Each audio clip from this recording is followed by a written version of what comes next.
I'm going to be going over the things I like and the things I didn't like while using this gimbal.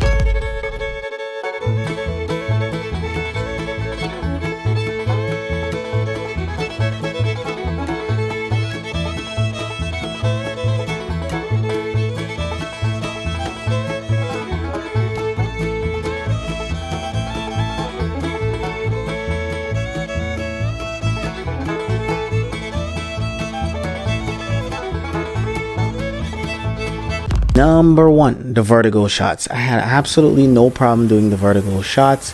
The zoom button works really good. When you tap it, it's a little jittery, but you can double tap it to zoom in really fast or double tap it to zoom out really fast, and then you can pull the gimbal away from the object or from the point of interest, and that will get you the vertigo shot that you want. Now obviously, as it zooms, it's a digital zoom, so you do lose quality, as you can see, but either which way, I do like the effect, and the better the cell phone you have, well, the better zoom you will get. Next is the Inception shot, and that's where I do have a little bone to nitpick. The Inception shot does not do a complete 360, so it's like you're doing a 180 Inception, and then you can loop it back the other way and do another 180 Inception. It does not do a complete 360, and that's because this gimbal, when folded out, as I'll show you right now, when it's time to rotate, it has a stopper, kind of like the DJI gimbal.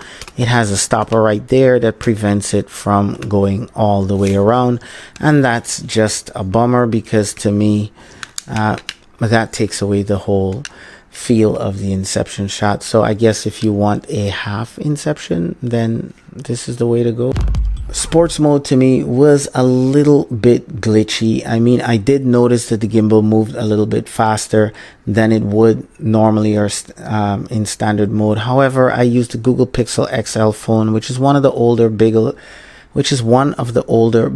phones on the market, and every once in a while it would crash or freeze or flop, or I don't even know what you want to call this, but I would have to reset the gimbal because I guess I was just moving my wrist a little too fast compared to what this little guy can handle. I would not suggest you be as aggressive as I am, but I definitely think that the sports mode is just a little bit faster. The tracking mode, it's good. I mean, I was able to track the drone, as you can see, but I had to move the drone very slowly. I find that going up and down was a little better and easier for the camera to track as the drone was going up in the sky. I guess the contrast between the sky and the drone was quite noticeable and made it easier to track. Once I picked up a little bit of speed with the drone, then the camera lost me.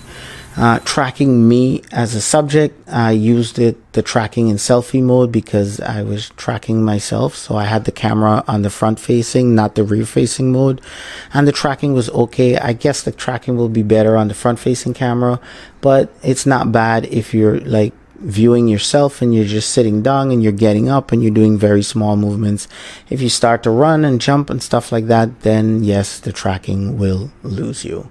But it's not bad for little small shots, moving and doing little movements here and there. So the tracking is a useful, simple feature. I wouldn't go too crazy on it. Next up is the motion time lapse. The motion time lapse, basically you can lock in points for the camera to focus on, and then you can knock up to 9 points, I believe. I only do 3 or 4 points normally when I'm using the motion time lapse feature. So I would lock in like 3 or 4 points. I use the motion time lapse all the time and it works well. I did put a wide angle lens on my smartphone and test it out on the gimbal, and it was fairly simple to balance. It did hold the weight of the smartphone wide lens, no problem, and it didn't seem to affect the gimbal in any way, shape or form, or to give it any extra strain. I didn't feel like the motors were punishing at all. It seemed quite easy and simple. As a matter of fact, I did forget that I did have a wide angle lens on my smartphone, well, until I started moving the gimbal around and one of the motors came into the frame. I guess it was too wide for the gimbal, and the only way I could get it out of the frame is by tilting the gimbal right down, which I did end up doing, and having to hold it in that position most of the time in order to get those wide angle shots that I'm looking for. I'm not going to complain about that because I know these weren't exactly designed to work with wide angle lens, and once you take the wide angle lens off, the gimbal works superb. I didn't have any problems with any of the motors getting into my frame at any other time without the wide angle lens on. It just works superb no matter how I turn it and twist it. Big thumbs up for that. I'm a big Google Pixel user, so I know my Google Pixel phone very well. One thing I did notice when I go into the Moza Genie app and I started filming with it and using the features on it, I noticed that it looked different from my regular smartphone original app. The picture that was coming out of the Moza Genie app just looked a little bit too contrasty for me.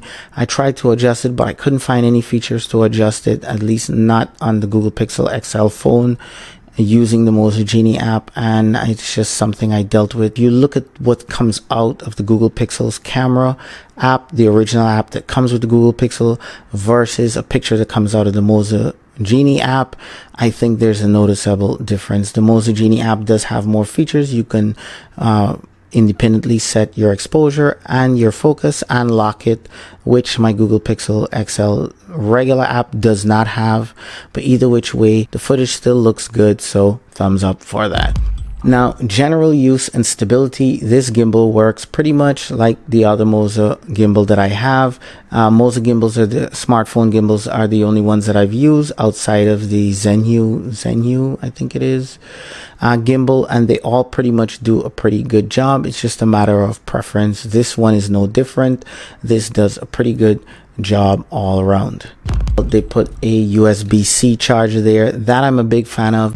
I do like the power light in front here, and it's also a battery level indicator, which is pretty nifty. I also love this little trigger at the back here. It is so useful, very helpful. It just seems so intuitive and in the right place. All you have to do is slide your phone to balance it up. It's really cool, really simple, and just makes it much easier to balance.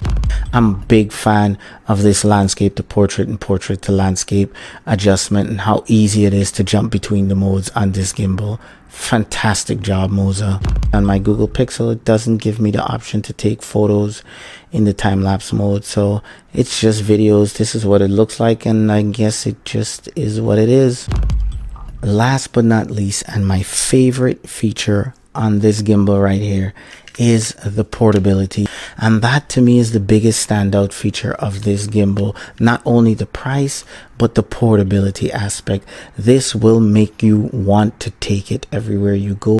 So I guess my Moza Mini Me will be sitting on the shelf unless I have special projects that I know I have special needs that this cannot do. I didn't think I would like it, but I am definitely liking the convenience. I hope this unboxing and review was helpful to help you make a decision whether you should buy this gimbal or not. I give it a big thumbs up. This gimbal has so much potential and so much good use that you can get out of it, especially for $79. With that being said, guys, do all the fun stuff, hit like, subscribe, all the YouTube good stuff, and share this video.